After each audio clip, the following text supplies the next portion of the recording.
Hi everyone, I hope you can hear me well. I'm honestly now recording this on my laptop camera, so bear with me. I'm doing this as a little test to see how well it comes out.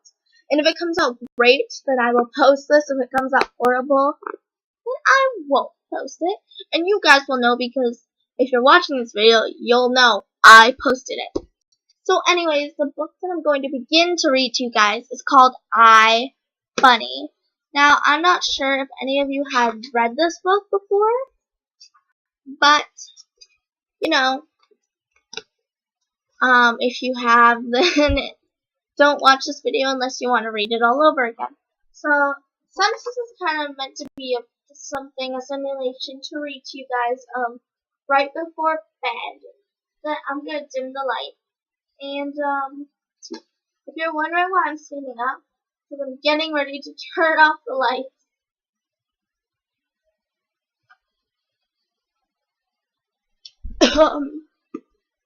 Okay, so I, Funny.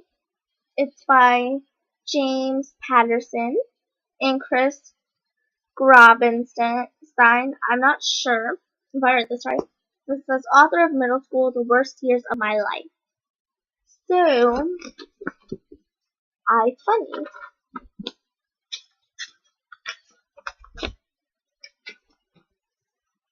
Chapter 1, Flop Sweat. The plainest, funniest kid comic content. No lame Justin Bieber jokes, no adults allowed, and no one really cares why the chicken crossed the road. Have you ever done something extremely stupid, like, I don't know, trying to make a room filled with total strangers laugh until their sides hurt? Totally dumb, right?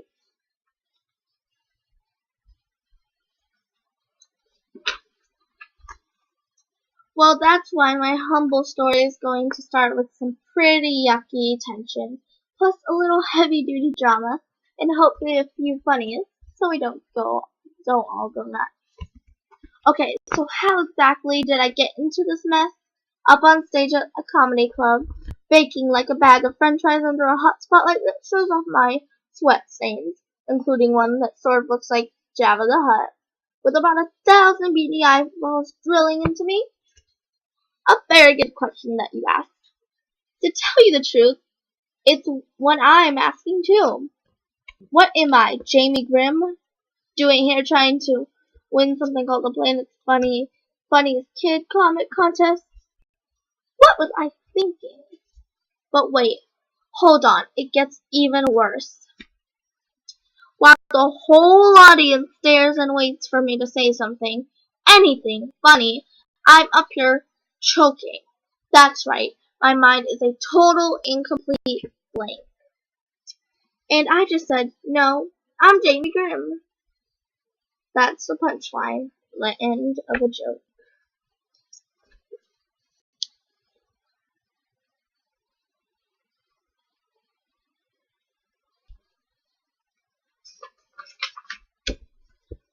All it needs is whatever comes before the punchline, all the stuff I can't remember. So I sweat some more. The audience stares some more. I don't think this is how a comedy act is supposed to go. I'm pretty sure jokes are usually involved. And people laughing. Hi. I finally speak out a few words. The other day at school, we had this substitute teacher, very tough, sort of like Miss Darth Vader, had the heavy breathing, the deep voice. During roll call, she said, "Are you chewing gum, young man?" And I said, "No, I'm Jamie Grimm." I wait for what seems like hours, and yes, the audience kind of chuckles. It's not a huge laugh, but it's a start. Okay, phew, I can tell a joke. All is not lost. Yet. But hold on for a sec. We need to talk about something else. A major twist to my tale. A major twist, you say? Already? Yep, and trust me, you weren't expecting this one. To be totally honest, neither was I.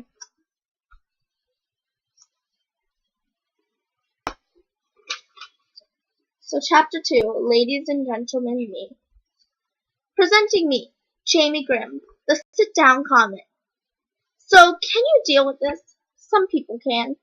Some can't. Sometimes even I can't deal with it. Like just about every morning when I wake up and look at myself in the mirror. But you know what they say. If life gives you lemons, learn how to juggle. Or even better, learn how to make people laugh. So that's what I decided to do. Seriously, I tried to teach myself how to be funny. I did a whole bunch of homework and read every joke book and joke website I could find, just so I could become a comedian and make people laugh. I guess you could say I'm obsessed with being a stand-up comic, even though I don't exactly fit the job description. But unlike a lot of Homer, algebra, you know what I'm talking about, this was fun. I got to study all the greats. Jon Stewart, Jerry Seinfeld, Kevin James, Ellen DeGeneres, Chris Rock, Stephen Wright, Joanne Rivers, George Carlin. I also filled dozens of notebooks with jokes I made up myself, like my second one-liner at the comedy contest. Wow, what a crowd, I say, surveying the audience. Standing room only. Good thing I brought my own chair. It takes a second, but they laugh. Right after I let them know it's okay because I'm smiling too. This second laugh was definitely bigger. It's definitely bigger than the first chuckle. Who knows? Maybe I actually have a shot at winning this thing. So now I'm not only nervous, I'm pumped. I really, and I mean really, want to take my best shot at becoming the planet's funniest kid comic. Because in a lot of ways, my whole life has been leading up to this one sweet, if sweaty moment in the spotlight.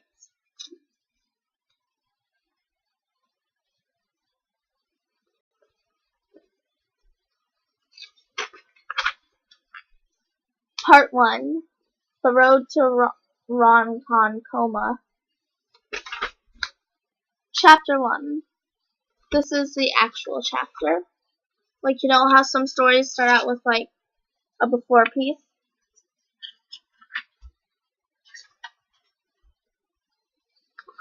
Well, this is actually chapter 1, and I'm going to read it to you guys. And I think this will be the only chapter I'm reading. Okay, so chapter 1. Welcome to my world. But hey, I think we're getting ahead of ourselves. We should probably go back to the beginning, or at least a beginning. So let's check out a typical day in my ordinary, humdrum life in Long Beach, a suburb of New York City, back for my very strange appearance at the Ronkonkoma Comedy Club. Here's me, just an average kid on an average day in my average house as I open our average door and head off to an average, below average school. Zombies are everywhere. Well, that's what I see. You might call them ordinary people. To me, these scary people stumbling down the sidewalks are the living dead. A pack of brain-numb freaks who crawl out of the ground every morning and shuffle off to work. They're waving to me, grunting, "Hello, Jamie." I wave and grunt back. So what streets do my freaky zombie friends like best? The dead ends, of course. Fortunately, my neighbors move extremely slowly. Lots of foot dragging and Frankenstein-style lurching. So I never really have to worry about them running me down to scoop out my brains like I'm their personal pudding cup.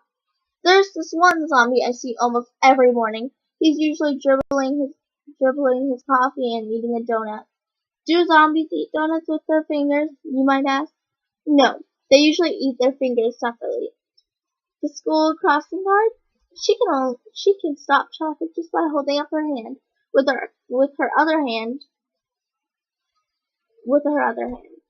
Are there really zombies on my way to school every morning? Of course there are, but only inside my head. Only in my wild imagination. I guess you could say I try to see the funny side of any situation. You should try it sometimes. It makes life a lot more interesting.